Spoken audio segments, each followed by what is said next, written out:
안녕하세요. 리서치 에이전트 맥긴입니다. 다우랑 S&P 500은 거의 보합 수준이었죠. 마이너스 0.2%, 마이너스 0.1%니까요. 반면에 기술주 중심의 나스닥은 0.6% 하락하면서 상대적으로 좀 부진했습니다. 아무래도 지난주부터 계속 얘기가 나왔던 AI 버블에 대한 걱정이 기술주 투자 심리를 위축시킨 결과로 보이는데요.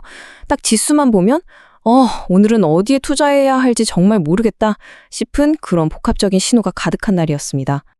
그럼 이제부터가 진짜 본론입니다. 지수는 이렇게 지지부진했는데 이상하게 몇몇 종목들은 그야말로 폭등을 했거든요. 그리고 놀랍게도 이 종목들 사이에는 아주 명확한 공통점이 있었습니다. 저희는 그걸 5가지 핵심 패턴이라고 부릅니다. 그 5가지 패턴이 뭐냐면요. 바로 방사성 의약품, 세포치료제, M&A, AI 인프라, 그리고 전력광물입니다. 이 5가지 키워드가 바로 지수 움직임과는 전혀 상관없이 시장에 돈이 강력하게 쏠린 곳들이에요. 지금부터 각 패턴을 대표하는 미국 종목은 뭐고, 이걸 보면서 우리가 주목해야 할 한국 종목은 뭔지 하나씩 파헤쳐 보겠습니다. 첫 번째 패턴, 방사성 의약품입니다. 미국의 라디오팜, 티커로는 RADX라는 회사가 있는데요. 이 회사가 뇌 전이암, 진단제, 임상 2비상에서 정말 획기적인 성공을 발표하면서 주가가 하루 만에 150% 넘게 폭등했습니다. 이건 우리나라의 퓨처캠과 직접적으로 연결해서 생각해 볼 수 있어요. 퓨처캠 역시 암을 진단하면서 동시에 치료까지 하는 바로 그 방사성 의약품을 개발하고 있거든요. 그래서 이 시장이 본격적으로 열리면 가장 직접적인 수혜를 볼 기업 중 하나로 꼽히는 겁니다. 두 번째는 세포 치료제입니다. 카이버나 KYTX라는 종목인데요. 보통 카트 치료제 하면 항암제라고만 생각하잖아요. 그런데 이 회사가 카티 기술로 자가 면역 질환까지 치료할 수 있다는 가능성을 임상 데이터로 딱 증명해내면서 급등했습니다. 이건 우리 기업들한테도 아주 중요한 신호죠. 독자적인 카티 플랫폼 기술을 가진 앱클론이나 큐로셀 같은 회사들이 바로 이 기술의 확장성, 즉 기업 가치가 더 커질 수 있다는 잠재력을 공유하고 있기 때문입니다. 세 번째 패턴은 M&A입니다.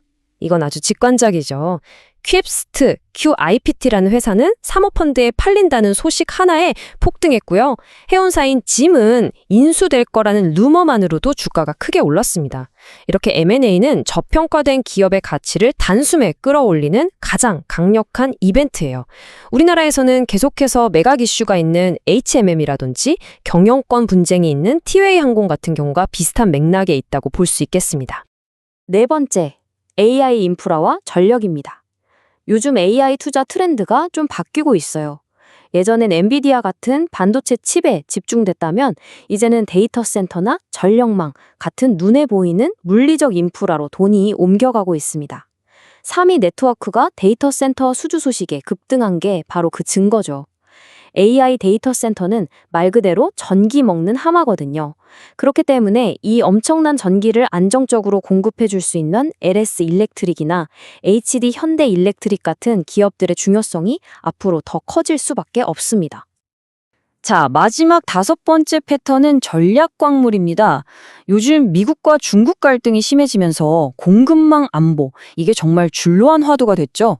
우리나라 상동광산에서 텅스텐을 캐는 알몬티 ALM이라는 회사의 주가가 오른 것도 바로 이런 배경 때문입니다. 텅스텐은 특히 방위산업의 핵심 소재라서 한화에어로스페이스와 직접 연결되고요. 또 리튬이나 니켈 같은 2차 전지 소재들은 포스코홀딩스의 핵심 사업과 바로 연결되는 부분이죠. 네, 이렇게 5가지 핵심 패턴을 살펴봤는데요. 그럼 지금부터는 이게 그냥 저희의 분석이 아니라 실제 시장에서 나타난 결과라는 걸 상승률 상위 20개 종목을 통해 하나하나 증명해 보여드리겠습니다. 각 기업이 어떤 사업을 하고 왜 올랐는지, 그리고 이걸 보면서 우리는 어떤 한국 기업을 떠올릴 수 있는지 아주 상세하게 파헤쳐 보겠습니다. 자, 상승률 상위 1위부터 5위까지입니다. 저희가 분석한 패턴이 정말 뚜렷하게 보이죠? 제일 위에 있는 RADX, 무려 156.1%나 올랐습니다. 사업모델은 방사성 의약품, 상승 이유는 임상 2비상 성공. 아까 말씀드린 바이오 르네상스 패턴 그대로죠. 매칭되는 한국 종목은 퓨처캠이고요. 그 아래 세 번째 줄 MSK는 AI 인프라 기업인데 데이터 센터 수주 계약 소식에 65.5% 급등했습니다. AI 인프라 테마가 얼마나 강력한지 보여주는 사례입니다. 표를 보시면서 다른 종목들도 잠시 확인해 보시죠. 이어서 6위부터 10위입니다. 여기서도 패턴은 계속됩니다.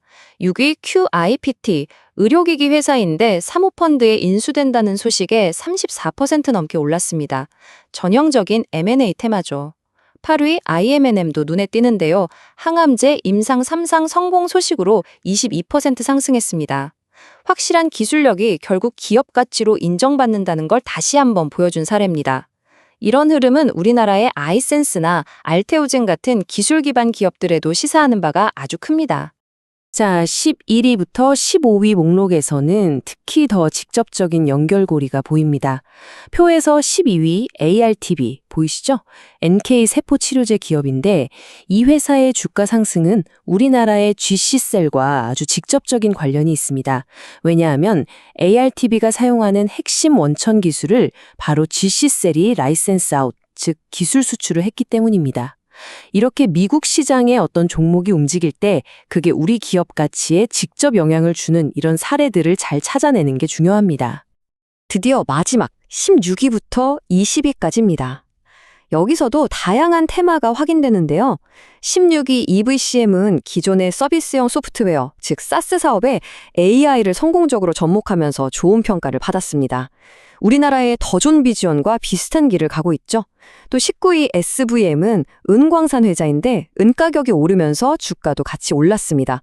원자재 가격 상승이 고려아연 같은 기업에 어떤 영향을 미치는지 잘 보여주는 예시입니다. 보시다시피 지수와는 상관없이 이렇게 명확한 테마와 스토리를 가진 종목들이 시장의 상승을 이끌었습니다. 자, 지금까지의 분석을 한번 정리해 보겠습니다.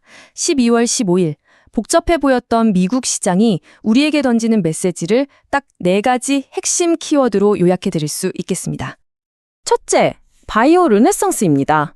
이제는 막연한 기대감이 아니라 임상 2상, 3상 같은 확실한 데이터를 가진 기업에만 시장이 보상을 해주고 있습니다. 둘째, M&A 테마의 부활. 저평가된 기업의 가치를 가장 확실하게 끌어올리는 이벤트죠.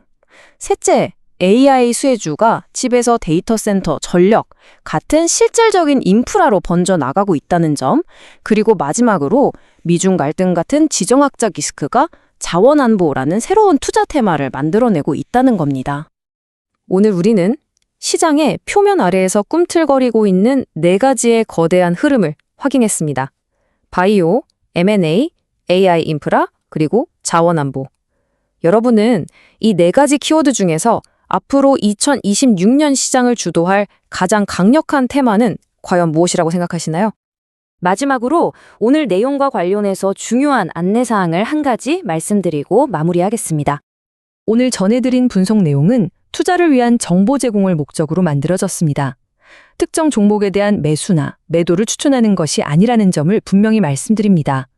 모든 투자의 최종적인 결정과 그에 따른 책임은 투자자 여러분 각자에게 있다는 점 꼭 기억해 주시기 바랍니다.